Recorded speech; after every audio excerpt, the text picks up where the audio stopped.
to all my viewers and subscribers. I am back with a very interesting topic, that is credit rating agency. So आपकी credit rating क्या है, इसको हम कैसे provide करते हैं, क्या बेनिफिट है and what are the eligibility criteria to work as a CRA। तो ये सब आज हम इस वीडियो में डिस्कस करेंगे। एज फॉर एग्जांपल, जैसे कि हम लोग को कोई भी होटल वगैरह बुक करना है तो हम उसका रिव्यू देखते हैं, उसकी रेटिंग देखते हैं कि उसको फर्स्ट स्टार मिला है, सेकंड स्टार मिला है, तो उस अकॉर्डिंग हम उस होटल को बुक करते हैं। तो इन दी सेम वे अगर हमें डेब्ट इंस्ट्रूमेंट्स में इन्वेस्ट करना है तो हम उस इंस्ट्रूमेंट की क्रेडिट क्वालिटी को चेक करेंगे, क्रेडिट वर्दिनेस को देखेंगे कि ये इंस्ट्रूमेंट्स हमारे लिए ज़्यादा रिस्की है या ज़्यादा अच्छा है, इस पर हमें कितना रेट ऑफ रिटर्न मिल रहा है, कंपनी जो है इतनी कैपेबल है कि नहीं है कि उस पर हमें रेगुलर इंटरेस्ट दे पाएगी कि नहीं दे पाएगी। तो अब जो क्रेडिट रेटिंग जो प्रोवाइड कर रहा है तो वो कौन प्रोवाइड करेगा, तो क्रेडिट रेटिंग एजेंसी प्रोवाइड करेगी। तो जो क्रेडिट रेटिंग जो हम दे रहे हैं तो उसको हम अल्फ़ाबेटिकल टर्म्स में एक्सप्रेस करेंगे या तो अल्फ़ा न्यूमेरिकल टर्म्स में एक्सप्रेस करेंगे। अल्फ़ाबेटिकल मीन्स AAA, AA ऐसे रेटिंग प्रोवाइड करेंगे। Alpha numerical means in A1, A2, A3 ऐसे प्रोवाइड करेंगे। तो इन्वेस्टर्स जो है वो डिफ्रेंशिएट कर सकता है डेब्ट इंस्ट्रूमेंट्स को on the basis of their credit quality. तो यही दिया है credit rating. It indicates the evaluation of credit worthiness of an individual, business concern और an instrument. It indicates the ability and willingness to pay obligations as well as net worth। तो जो credit rating है वो हम manufacturing companies की भी कर सकते हैं, फाइनेंशियल सर्विस और non banking financial services companies की भी कर सकते हैं। अब अगर बात करें कि क्या बेनिफिट है क्रेडिट रेटिंग का, तो अगर हम इन्वेस्टर के पॉइंट ऑफ व्यू से बात करें, अगर हम इन्वेस्ट कर रहे हैं तो हम उसकी क्रेडिट क्वालिटी को चेक करके मतलब ये डिसीज़न ले सकते हैं कि वो सिक्योरिटीज़ को हमें परचेज़ करना है या नहीं करना है। तो ये बेनिफिट है इन्वेस्टर के लिए। अगर कंपनी की बात करें तो अगर कंपनी को गुड रेटिंग प्रोवाइड की गई है तो उससे फुल सब्सक्रिप्शन और ओवर सब्सक्रिप्शन में हेल्प मिलेगी। अगर इंटरमीडियरी की बात करें तो इंटरमीडियरी को उतना एफर्ट नहीं लगाना पड़ेगा कि जो सिक्योरिटीज इशू हो रही है वो मार्केट में सक्सेसफुल इशू हो जाए। और वहीं अगर रेगुलेटरी बॉडी की बात करें तो सेबी को ये रिलीफ रहेगा कि जो इन्वेस्टर्स हैं वो गुड और सेफ रेटेड सिक्योरिटीज़ में इन्वेस्ट कर रहे हैं। अब हम बात करें कि what are the eligibility criteria to work as a CRA। कौन कौन मतलब CRA का वर्क कर सकता है, तो पब्लिक फाइनेंशियल इंस्टीट्यूशन कर सकती है, second schedule commercial bank, third foreign bank with the approval of RBI, fourth foreign credit rating agency incorporated in FATF having at least 5 year experience, fifth अगर कोई भी बॉडी कॉर्पोरेट या कंपनी है तो उसका कंटिन्यूसली नेटवर्थ 100 करोड़ होना चाहिए। CRA का मिनिमम नेटवर्थ 500 करोड़ होना चाहिए।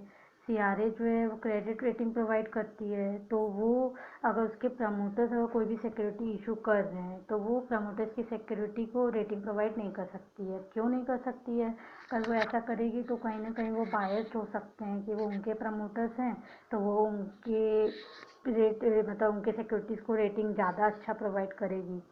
जो भी चेयरमैन डायरेक्टर एम्प्लॉई हैं प्रमोटर्स के, वो उसकी रेटिंग कमेटी के चेयरमैन डायरेक्टर एम्प्लॉई नहीं बन सकते हैं।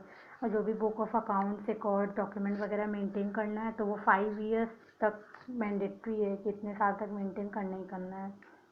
अब हम बात करें कि क्रेडिट रेटिंग सिस्टम को सक्सेसफुल बनाने के लिए क्या क्या फैक्टर्स हैं, तो इसकी मेमोरी ट्रिक है to learn, that is COPET। C means confidentiality, O means objectivity and impartiality of opinions, P means professionalism and industry related expertise, A means analytical research integrity and consistency, T means timeliness of rating review and announcement.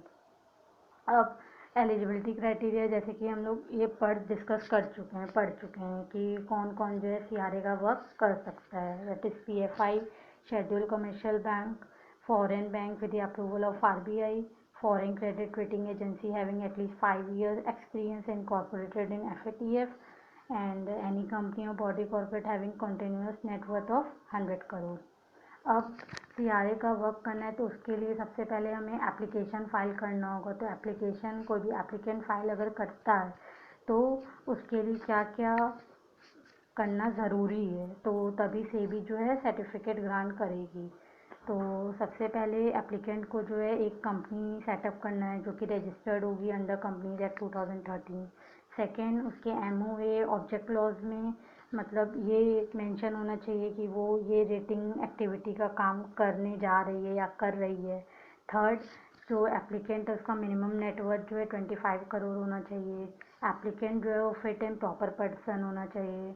जो भी applicant, promoter या जो भी director हैं वो किसी भी legal proceedings में या किसी भी ऑफेंस में इन्वॉल्विंग मोरल टर्पिट्यूड में कनेक्ट नहीं होने चाहिए। अब एप्लीकेशन जो है या तो वो सेबी एक्सेप्ट कर लेगी या तो रिजेक्ट कर लेगी। एक्सेप्ट कर लेगी तो बहुत अच्छी बात है, और अगर रिजेक्ट कर रही है तो वो अपॉर्चुनिटी ऑफ बीइंग हर्ड देगी कि वो विद इन 30 डेज जो है उस ऑब्जेक्शन को रेज कर ले, और सफिशिएंट रीज़न पे जो टाइम एक्सटेंड कर सकती है but to remove such objection but not exceeding 30 days.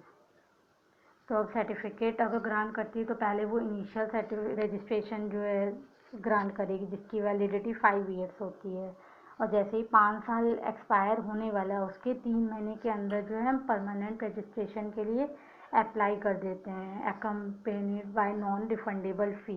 इसका मतलब कि भले हमें परमानेंट रजिस्ट्रेशन अगर नहीं मिलता है तो हमारी फ़ीस जो है वो रिफ़ंड नहीं होगी, तो इसीलिए नॉन रिफंडेबल फ़ी दिया है। और जब परमानेंट रजिस्ट्रेशन की वैलिडिटी जो होती है वो 3 ईयर्स होती है। पहले हमें इनिशियल रजिस्ट्रेशन मिलेगा, फिर परमानेंट रजिस्ट्रेशन मिलेगा। अब लेकिन अगर एप्लीकेंट जो है अगर वो सेबी के डिसीजन से सेटिस्फाइड नहीं है तो जिस दिन सेबी डिसीजन दे रही है उसके 30 डेज़ के अंदर जो है हम सेबी को फिर से राइटिंग में देते हैं फॉर रिकन्सिडरेशन। लेकिन तब भी जो है जो एप्लीकेशन है जो सेबी है फॉर परमानेंट रजिस्ट्रेशन रिफ्यूज या रिजेक्ट कर दे रही है तो उस दिन से from the date of receipt of communication ceases to carry any rating activity, मतलब उस दिन से हम रेटिंग एक्टिविटी का काम नहीं कर सकते हैं। अब CRA जो है अगर वो कोई किसी भी कंडीशन को कंप्लाई नहीं करती है, फेल करती है या किसी भी प्रोविज़न को कॉन्ट्रावेंट करती है तो वहाँ पे सेबी जो है और जो चेयरमैन है उसको जैसा ठीक लगेगा वो वैसा एक्शन ले सकती है। अब हम बात करें रेटिंग सिंबल की, तो रेटिंग से 2 तरीके के डेब्ट इंस्ट्रूमेंट होते हैं, एक लॉन्ग टर्म और शॉर्ट टर्म। लॉन्ग टर्म में ये सब रेटिंग सिंबल हम लोग प्रोवाइड करते हैं alphabetical terms, AAA, AA, triple B, double B, BCD। तो जितने भी इंस्ट्रूमेंट जो हैं जिनको ट्रिपल बी और उससे ऊपर अगर रेटिंग प्रोवाइड की गई है तो उसको हम लोग बोलते हैं इन्वेस्टमेंट ग्रेड रेटिंग, और डबल बी और उससे नीचे की गई है तो उसको बोलते हैं स्पेकुलेटिव ग्रेड रेटिंग। तो AAA means highest degree of safety, उससे कम high degree of safety, A means adequate degree of safety, triple B means moderate degree of safety. अगर उससे नीचे जाएंगे तो रिस्की इंस्ट्रूमेंट होता है। Double B moderate degree of default, B means high risk of default, C means very high risk of default और D means expected to be default. अब अगर हम शॉर्ट टर्म डेब्ट इंस्ट्रूमेंट की बात करें तो इसमें हम अल्फ़ा न्यूमेरिकल टर्म्स में रेटिंग प्रोवाइड करते हैं, जैसे कि A1, A2, A3, A4, D। तब A3 जो होता है मॉडरेट डिग्री ऑफ सेफ्टी होता है, उससे ऊपर जाएंगे तो स्ट्रॉन्ग डिग्री ऑफ सेफ्टी, उससे ऊपर तो very strong degree of safety. A4 जो होता है मिनिमम डिग्री ऑफ सेफ्टी, और D जो है दोनों में सेम, चाहे वो लॉन्ग टर्म हो या शॉर्ट टर्म हो, that is expected to be default. अब हम बात करें IPO ग्रेडिंग, जैसे कि अगर हम डेब्ट इंस्ट्रूमेंट की बात करें तो उसमें क्रेडिट रेटिंग का कॉन्सेप्ट होता है। अगर वही हम इक्विटी शेयर अगर ऑफर कर रहे हैं पब्लिक को तो वहाँ पे IPO ग्रेडिंग का कॉन्सेप्ट होता है। और अगर हम क्रेडिट रेटिंग की बात करें तो उसको हम अल्फ़ाबेटिकल और अल्फ़ा न्यूमेरिकल में एक्सेस करते हैं। IPO ग्रेडिंग को हम 5 पॉइंटर स्केल में एक्सेस करते हैं। IPO ग्रेडिंग जो होता है वन टाइम असेसमेंट होता है, लेकिन क्रेडिट रेटिंग जो होता है वो पीरियोडिकली रिव्यू होता है। ऐसा नहीं है कि एक बार हम रेटिंग प्रोवाइड कर दिए तो फिर हम रिव्यू नहीं करेंगे, तो वहाँ पे क्रेडिट रेटिंग एजेंसी जो है वो पीरियोडिकली रिव्यू करती रहती है। अब प्रोसीजर क्या है IPO ग्रेडिंग का, तो पहले जो है हम इंफॉर्मेशन गैदर करेंगे, फिर डिस्कस उसको करेंगे, कंपनी की लोकेशन पे जाएंगे, फिर थर्ड स्टेप जो है एक रिपोर्ट बनाएंगे जिसको हम AAR बोलते हैं, that is analytical assessment report. फिर उस रिपोर्ट को हम कमेटी को प्रेजेंट करेंगे और ग्रेड असाइन करेंगे, और फिर उस ग्रेड को कम्युनिकेट करेंगे कंपनी को अलॉन्ग विथ AAR। अब जैसे कि इन्वेस्टमेंट ग्रेड और स्पेकुलेटिव ग्रेड की हम बात कर चुके हैं कि अगर ट्रिपल बी और उससे ऊपर है तो उसको इन्वेस्टमेंट ग्रेड रेटिंग बोलते हैं, और डबल बी और उससे नीचे है तो उसको स्पेकुलेटिव ग्रेड रेटिंग बोलते हैं। तो रेटिंग एजेंसी यही रिकमेंड करती है कि किस इंस्ट्रूमेंट में इन्वेस्ट करना चाहिए और किस में नहीं करना चाहिए, रेटिंग लेवल ऑफ इंस्ट्रूमेंट को देखते हुए।